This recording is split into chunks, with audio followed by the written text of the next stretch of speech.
30 degrés dans le sud-ouest, 25 degrés à Paris. Des températures plutôt cool pour l'été, sauf que là, c'est ce qu'a affiché le thermomètre fin octobre. Et ça, c'est plutôt flippant.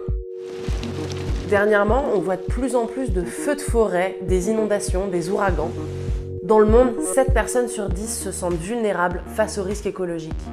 Un chiffre en augmentation et qui touche tous les pays. Ça, c'est ce que nous apprend une grande enquête réalisée par Ellab et Veolia dans 25 pays sur 5 continents et qui couvre un échantillon qui représente près de 60% de l'humanité. De la France au Nigeria, de l'Australie à l'Inde, en passant par l'Arabie Saoudite, pour la première fois, il a été demandé aux populations si elles sont prêtes à accepter les solutions nécessaires pour lutter contre le dérèglement climatique. Et nous, on va essayer d'y voir plus clair. C'est parti! Déjà, quand on parle d'écologie, on nous montre souvent des images qui nous opposent. Certains font des actions radicales, d'autres se disputent sur le meilleur moyen de transport à utiliser. Quand on parle d'énergie, on ne sait plus quoi penser. Mais une majeure partie de la population mondiale est consciente de notre besoin de changement.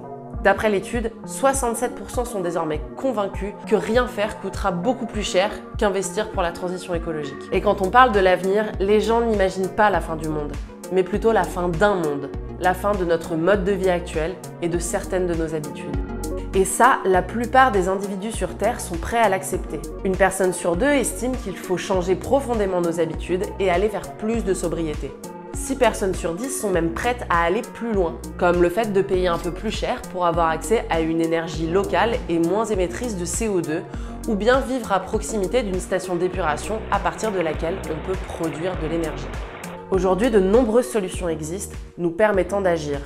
Quand on recycle nos déchets, qu'on se chauffe avec des eaux recyclées, qu'on utilise des énergies renouvelables, tout ça fait partie des solutions pour réduire le dérèglement climatique. Et d'après l'enquête, c'est parce qu'on parle peu de ces solutions que 6 habitants de la planète sur 10 ont du mal à s'imaginer à quoi peut ressembler le monde d'après.